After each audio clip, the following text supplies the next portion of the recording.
Hey guys, welcome to my channel. If this is your first visit, I compare and contrast the screen adaptations of books and sometimes video games, sometimes vice versa, sometimes all three. I upload once a week and I take requests. But before you make a request, this is my 128th video. So check out the full inventory of videos first. And if you haven't yet, please subscribe and ring that notification bell. This week it is The Curious Case of Benjamin Button, which is a 24-page short story converted into an almost 3-hour movie. How this is done is by adding several layers of intrigue, humor, fascinating characters, and a slow burn tragedy at the end. I almost didn't want to do this one because if you've seen this movie, a baby dies at the end. Babies dying is a no-fly zone for me. It's why I will never be covering The Joy Luck Club along with 50 Shades of Grey. I even made the mistake of checking out Dear Zachary when I was 6 months pregnant. I fell asleep through some of it, but caught just enough to know how horribly wrong that true story went. And it's something that goes beyond heartbreaking and into gut pulling. So there is my logic. But enough about me now. What this short story and long movie share are a man named Benjamin, heir to a button-making fortune, who is born old and ages in reverse.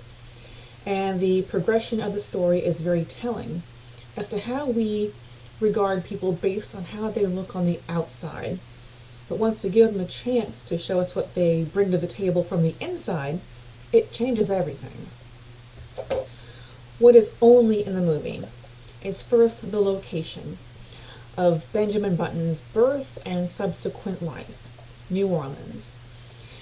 And the first added layer of intrigue that ties into how he ages in reverse. An eccentric, blind clockmaker who just lost his son in World War I builds a clock for the city that works in reverse. And he introduces it, along with his reasoning, at the same moment Benjamin is born. And Benjamin is an infant who appears to have extreme progeria and is abandoned by his father at a retirement home. The caretaker, Queenie, adopts and raises him around all the retirees, one of which has been struck by lightning 7 times in his life. He meets the granddaughter of one of his roomies, Daisy, and she sees what's inside, that he's really as young as she is, and as she grows up, he grows younger.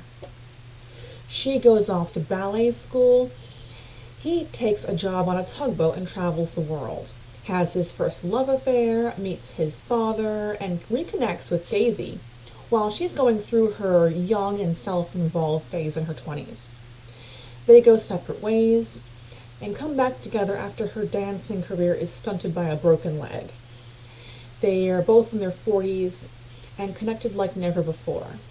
They move in together and spend their years in their own world until she gets pregnant. He feels that he has to leave to avoid burdening her and confusing their child. He leaves all his family's money to her and disappears, only to reappear later, first as a 60-something in a 20-something shell, to see her one last time and to see their child. Then again as a teenager, with the beginnings of dementia, when Daisy returns to the retirement home where they met all those years ago. Then it's a spiral downward as he returns to infancy, and she becomes old and sick. What's only in the book is, first, the birthplace. Benjamin is born in Baltimore high society, and he's born a full-grown old man, not an infant. He can talk and he's full size. He's also not abandoned. He goes home with his constantly freaked-out family and continues his life in reverse. When he's 18, but looks about 55, he applies for college and is laughed out right out of the registrar's office. When he's in his early 20s, and looks to be in his late 40s. He meets his wife Hildegard, but his passion for her lasts as long as her youth and beauty does. As he grows younger and she older, he starts acting annoyed with her, and they start going separate ways. They have a son, and as Benjamin keeps getting younger and their son Roscoe grows up, he starts acting embarrassed to be seen with him. And as Roscoe becomes a man with a family of his own, Benjamin becomes a kid going to grade school with his grandkids. And the story ends with an octogenarian Benjamin in infancy, but doesn't exactly specify if he died that night. I think the lesson being taught by the story is, don't be a douche to old people because you will become one. At the same time, don't underestimate children because you used to be one. And that is everything on the Curious Case of Benjamin Button. Thank you so much for watching. Please leave a comment and smash that like button. And join me back next week for Snowden.